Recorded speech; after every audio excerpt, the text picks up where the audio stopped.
Starlink Battle for Atlas is Ubisoft's attempt to do Toys to Life right. Back in 2015, when the genre hit its peak with Skylanders, Lido Dimensions, and Disney Infinity, all taking up entire aisles in Toys R Us stores, any customers who didn't want to buy a game and a bunch of little figures just so they could play it were left out.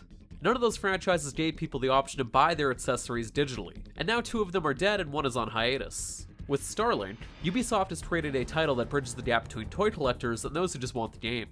Unfortunately, the end product is one that greatly benefits people who don't care about toys and leaves those who do buy physical ships holding the short end of the stick. The central gimmick of the game revolves around swapping out the pieces and parts of your ship to make your own unique flying machine. Digitally, this is a snap. The basic digital edition of the game will give you access to a few ships, pilots, and weapons to tinker around with. While there is no simple button to push to start from scratch, it's intuitive and only takes a moment to switch out raids before getting back to the action. Even if you are using the physical R-Wing with the digital edition of the game, so long as your Joy-Con controllers are inserted into the included controller mount, you can only access the ship currently attached. Ship destroyed in a battle? Now you have to carefully remove your ship from your controller and attach the next. Don't have another ship? Pay a fine with in-game currency, and get sent back to the last checkpoint. The disparity between the 2 versions of the game creates an unusual situation where people who pay less are receiving the superior experience. You get more with the $60 digital edition than you do spending more than $100 on plastic accessories. The toys are pretty decent, the starships anyway, but having multiple vessels at the ready is important in Starlink, because ships are pretty much this game's version of lives. Repairing a ship, and thus regaining a life, is stupidly inexpensive, but it can only be done in certain locations. Of course, the need to repair ships is entirely in the hand of the player.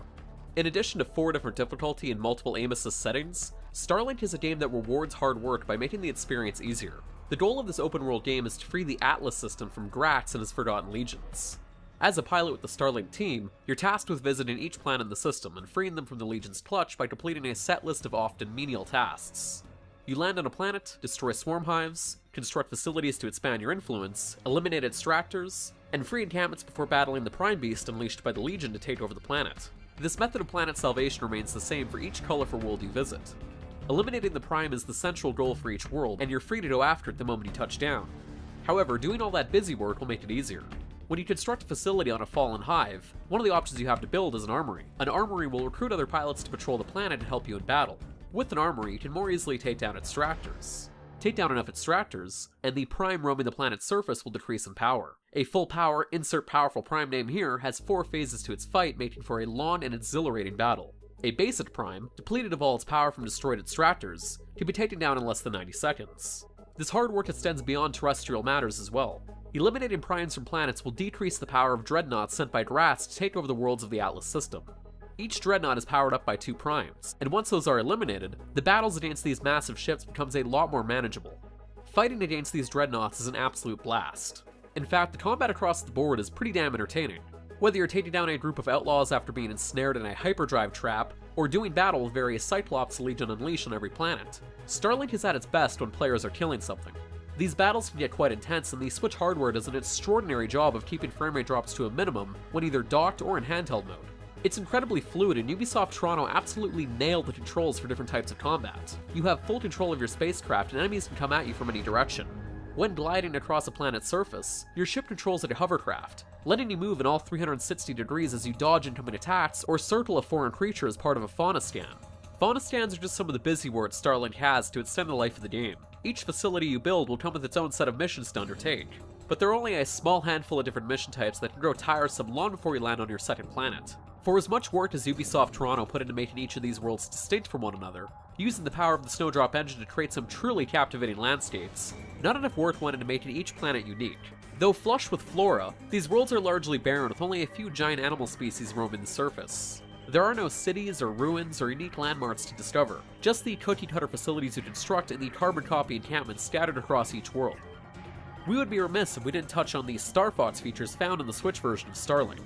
To put it bluntly, it's a pretty small portion of additional content. There are a handful of missions scattered across a few of the planets that can be completed in less than 2 hours.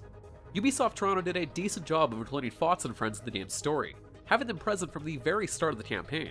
Eventually, they set out on their own, but they'll occasionally pop up in your con system to remind you of the missions at hand. While the work that went into fully voicing the Star Fox crew and creating custom cutscenes for the Switch version of the game is admirable, there really isn't any Star Fox influence in the exclusive string of missions. Each one plays more or less like the rest of the game, and while the final battle of Wolf's Lair is arguably the best space fight in the entire package, the soul of Star Fox is completely absent. You can replace Star Fox with just about any other sci-fi franchise and still get the same experience. Starlink Battle for Atlas is a good game, but it's robbed of greatness by a lack of ambition and terrible toys-to-life implementation. Everything this game gets right, the clever mix-and-match shipbuilding, the combat, the controls, the imaginative alien worlds, the decent space opera storyline, can't escape the vortex of tedium that comes with the pedestrian mission design, planets that are mechanically the same, and the crushing knowledge that people who just buy the starter pack are really getting an unquestionably inferior experience. But for even more crushing knowledge in all things video game news, reviews, and more, be sure to head on over to Destructoid.com.